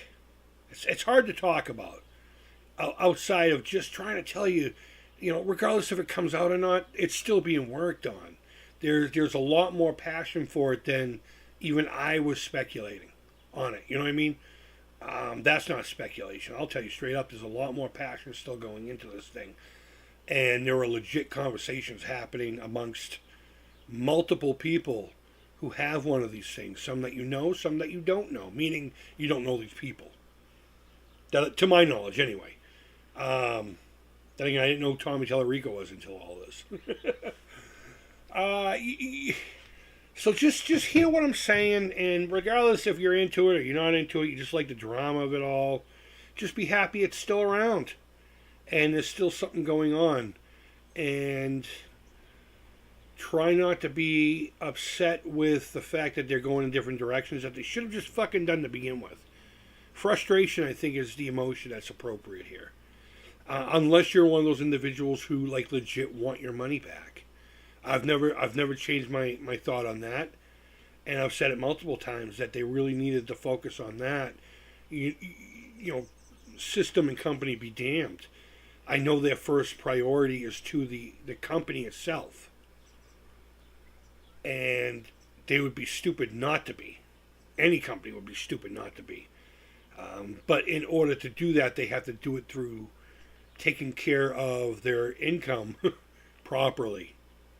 And there's been a lot of balls dropped. We all know that. There's nothing that I can try to sugarcoat on that. Not that I ever would want to. But as much as it sucks that they finally had to get to this fucking revelation to realize that you're just not coming out with a new console. I really thought, I've said it multiple times, if there's anybody, it's going to be this guy. And, that's egg in my face. Something happened somewhere and things got fucked up. You can say whatever the course is in your world. Whether you go with the pandemic, or you go with the mismanagement, or even if you say it's theft. Whatever. I saw a thumbnail the other day that said, failed scam. Or scam failure. And I'm like, these fucking cats don't even know what they're talking about. If it was a failure, then they didn't scam anybody. If it was a failure, it was something that was supposed to really happen and just didn't happen.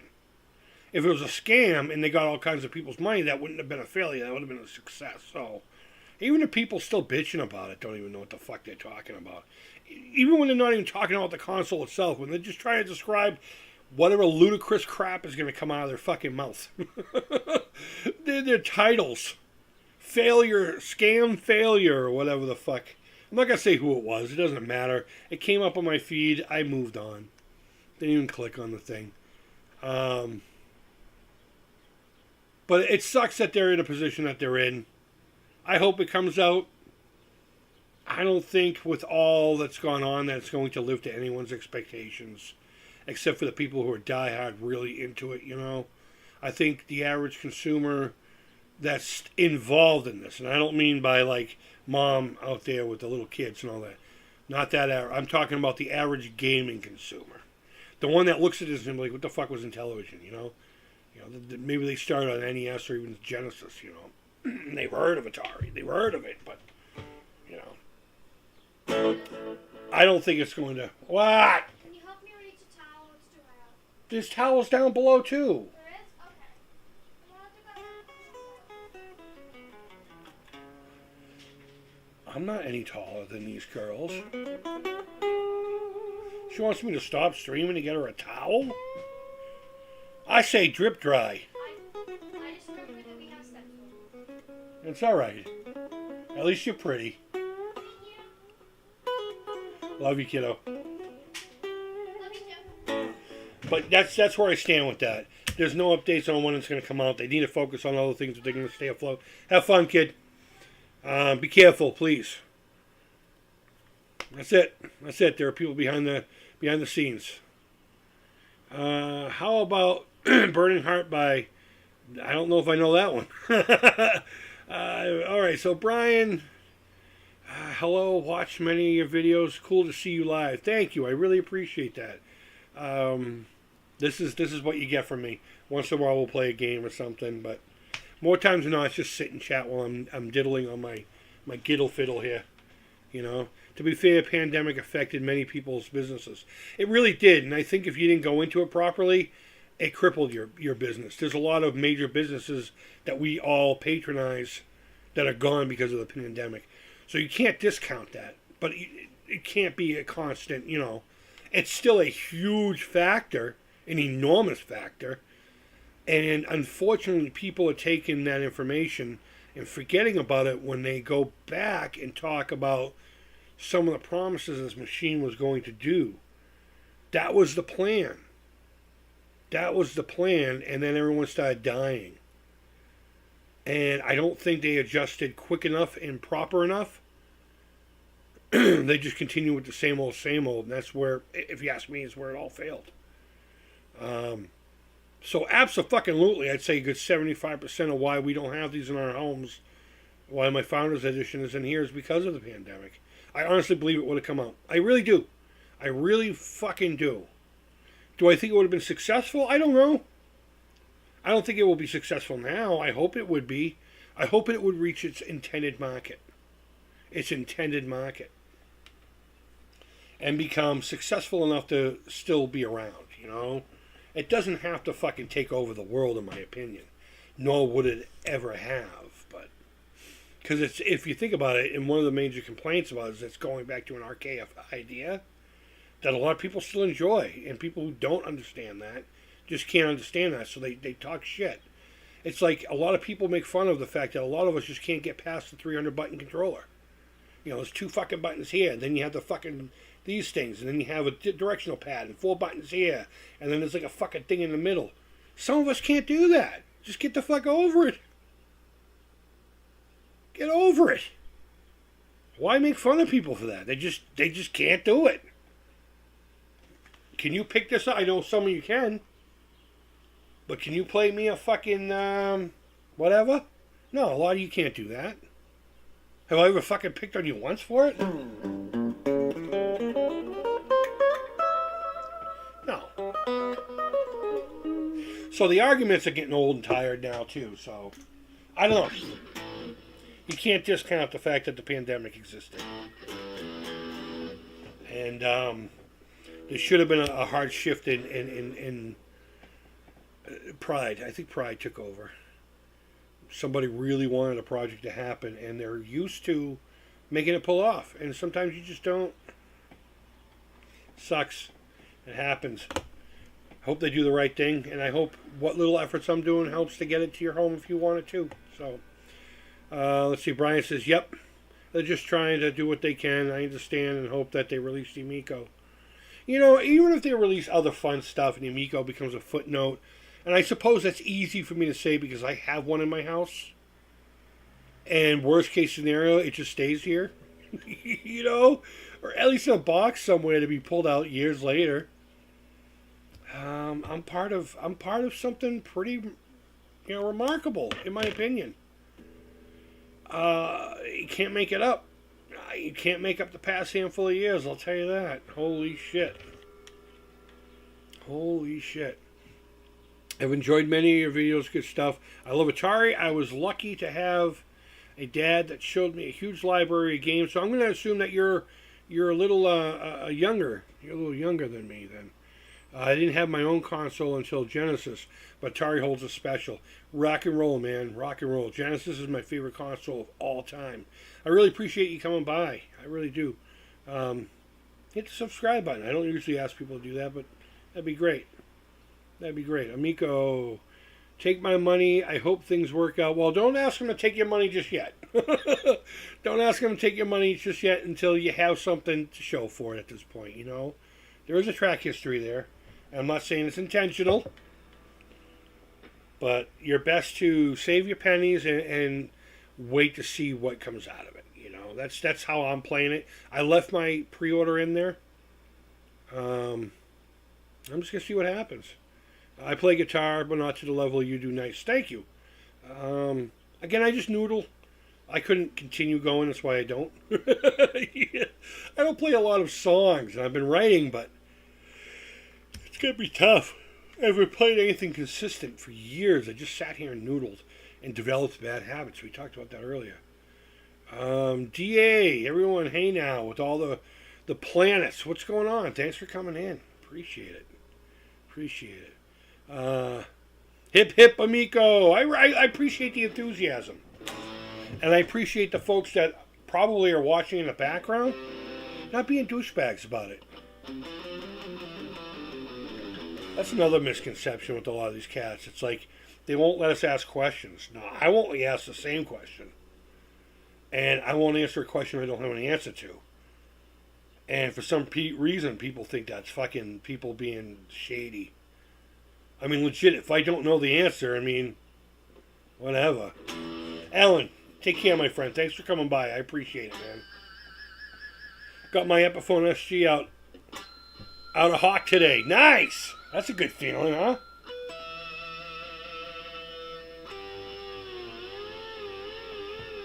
I gotta remember to go higher on that one because I can't use the behind the nut trick.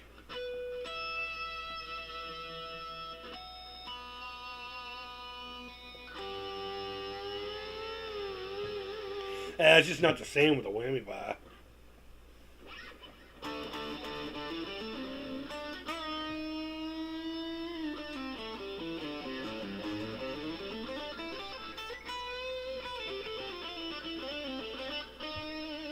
I'm also using a lot of gain and delay to hide my goofiness. Is that a Jackson? Yeah, it's an import HH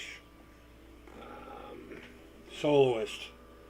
I got it. Oh, dude, I'm trying to show the guitar. I'm aiming it at the fucking amp, man. Wow. That's how tired I am today. These new meds I'm on, though. Fucking zombie juice.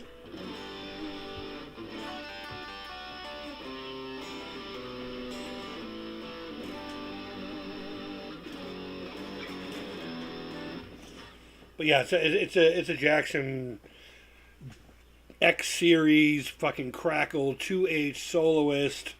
These guitars have these fucking crazy long name and numbers now. Okay, this one just has Crafted in China Jackson with the serial number. But it had a significant break. This part of the paddle from here this way was snapped off. It was a brand new guitar. When I had it, it still had the tag on it, you know, the factory strings and everything. And I had an Explorer, an Epiphone Explorer.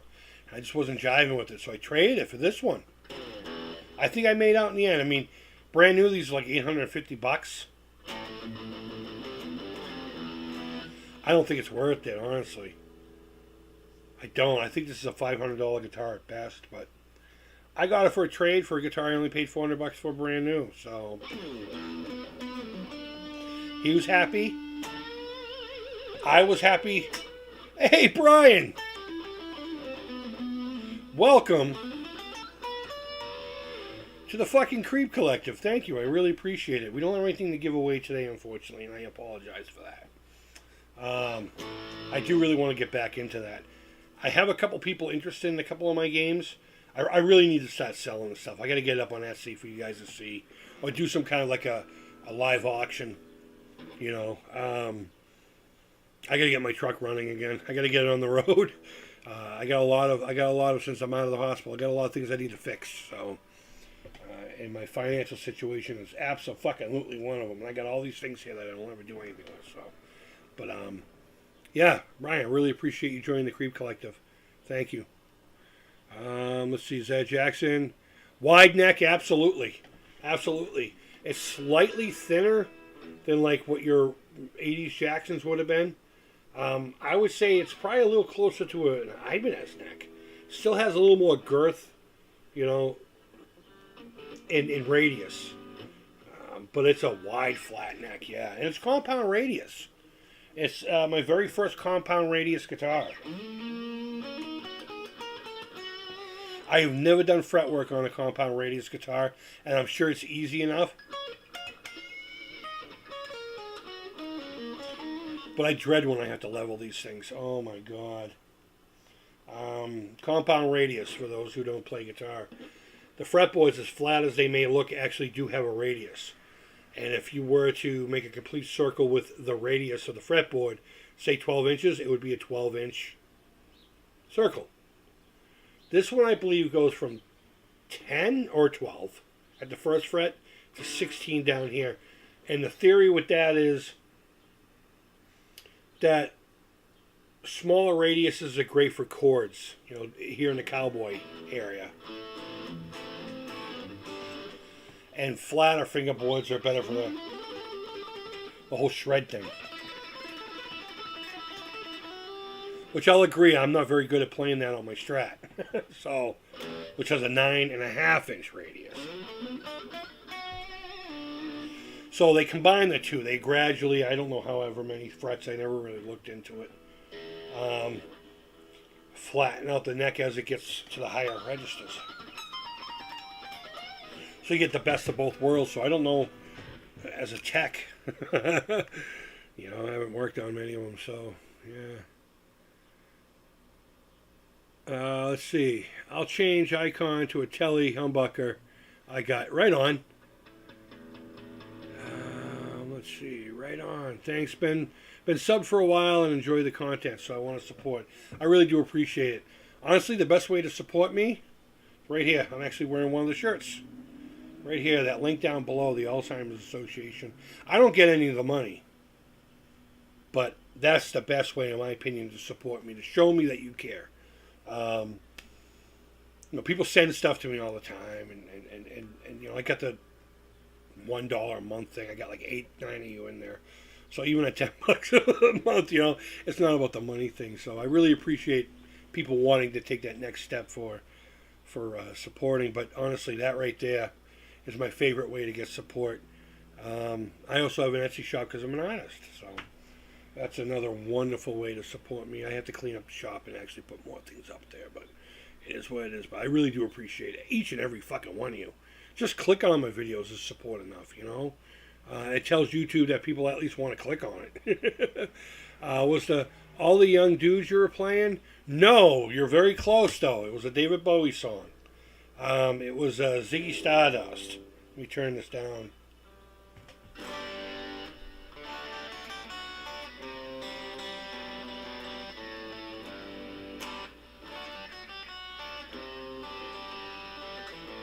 Too much gain. Too much gain. Let me do this.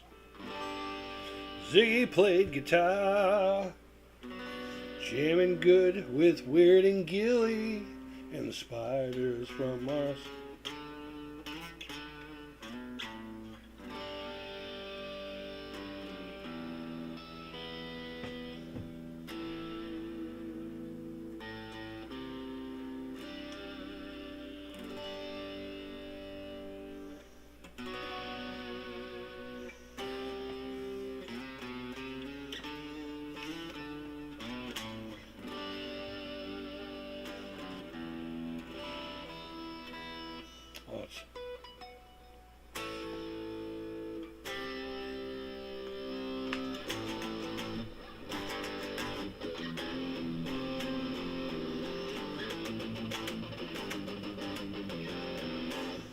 Yeah, Ziggy Stardust, one of my favorite warm-up songs. Simple to play, there's really no solos to it. Yeah, Bowie's awesome, man. I never really got into him. You know how I learned about Bowie? I learned about him through learning about one of my first favorite guitar players, Stevie Ray Vaughan, you know. I didn't know he played for Bowie, and that's where he got his big start. I knew the sound, and it's funny because you know, you'd hear stuff like "Let's Dance," and once you know that that's Stevie Ray Vaughan playing, you know it's Stevie Ray Vaughan. But until then, your brain doesn't think Stevie Ray Vaughan and David Bowie. So at least while I was growing up, I recognized the song, or the sound. But yeah. At the time, I wouldn't have fucking known it was Stevie Ray, man. Stevie Ray's awesome. I got to see Stevie Ray in Boston at the Channel. Oh my God, the fucking Channel, bro. The last show I saw there was Creator and Voivod. My buddy Oleg, who we were talking about earlier, he died of heroin. He died from using heroin. That was his real name, Oleg. O-L-E-G. He was dating a chick that worked for WERS. She was going to Emerson College, and she had a show called Nasty Habits. Sunday nights. It was thrash metal, basically. Back before anyone was playing like real good metal, you know. It was all hair metal shit, you know. You turn on the fucking MTV and shit, and yeah.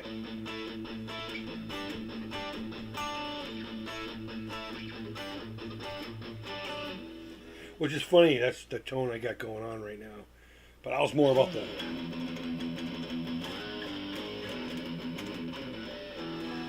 But he was dating her, and whenever she would get tickets, she'd put two aside for us. You know? Or at least a few for them. In this case, she didn't want to go see Creator or Voivod. She thought she would get hurt. And she was right. My buddy dislocated his shoulder at that fucking show.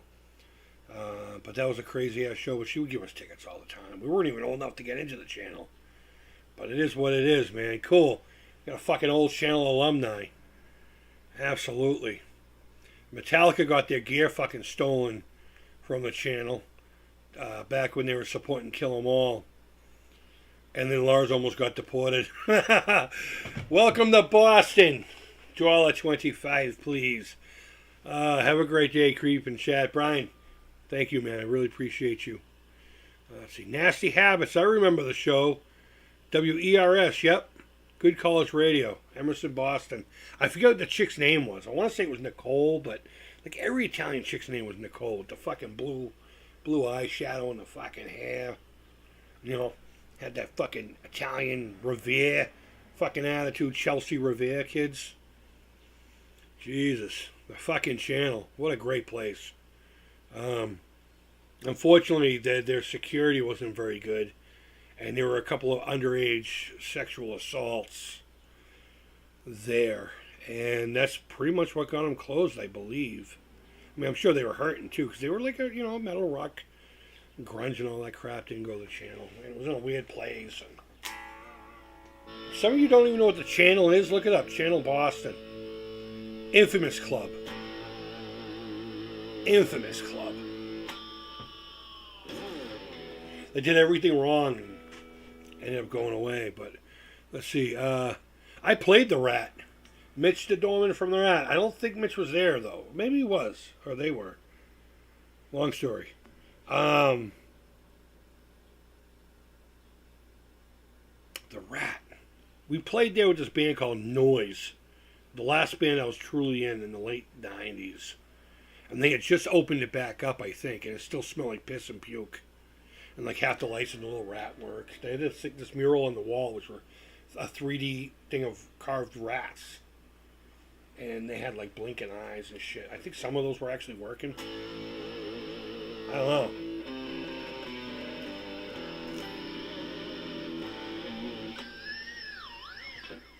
I fucking hated the Rat so much. I hated going there. I hated playing there. Never got a crowd at the Rat for some reason. There was a place up on Revere Beach we used to play all the time called the Tank. It was originally a biker bar called the Atlantic Lounge. And I want to say the Sober Camels kind of hung out around there. That was an AA biker group that was real popular around here. I don't know if they're still around or not. But they hung out on Revere Beach, from my understanding. I think the Atlantic Lounge was kind of like it's weird. They were fucking recovering alcoholics, and they still had a bar as a base. I don't know. I could be way off on that. By all means, please correct me. If anyone got this far watching this in the replay, anyway. But there was a place there called the fucking Tank. And it was like you were in a fish tank, you know, because you'd be inside and there'd be like feet and shit hanging from the ceiling as if it was people swimming. And you were under the sea, you know. And we played there a lot. Opened up for fucking Godsmack once or twice there.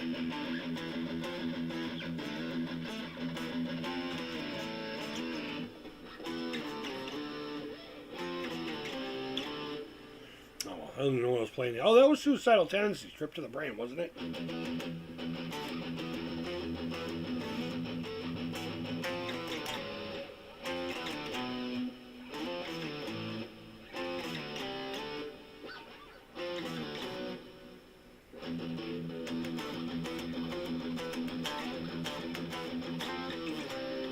I don't know, something like that.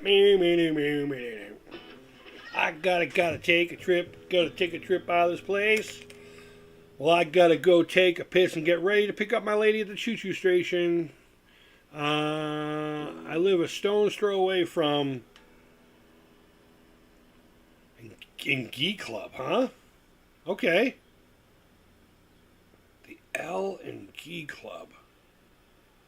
I'll look it up. Because it's not ringing a fucking bell. We have L Pond here.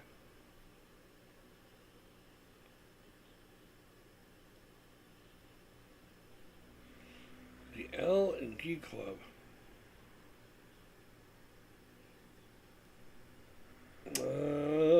I keep seeing one in Connecticut, but is that the one you're talking about? LNG? But either way, I gotta get going, guys. This was a pretty long stream. I had a good time. Had a great Amigo discussion, guys. I'm sorry I have to do it in a way that it's almost sounding like it's praising you for being good boys and girls. And I can't say enough I appreciate people keeping shit respectful over here when it comes to that topic. And I hate to use the word reward you for it, but I've been thinking about making a video concerning a game or two. I said I wasn't going to do that, but I think because everyone's been cool about it, every now and again I'll do that as long as things are calm and cool. But okay, yeah. All right, I'm not familiar with the club yet, but right on, man. I'll have to look into it. It sounds like it has an actual history to it. But either way, I hope everyone's doing well. Happy Friday. To me, that doesn't mean anything, but to a lot of you, I know it does. So enjoy your weekend. Hopefully you'll have good weather. And hope you're all well, wherever in the world you are. And until next time, take care, keep it real. And bye-bye. Don't forget, alzheimers. I gotta get working on that shirt. I've been so bad the past 2 years with this stuff. All right, guys. Have a great afternoon. Thank you for hanging out with me.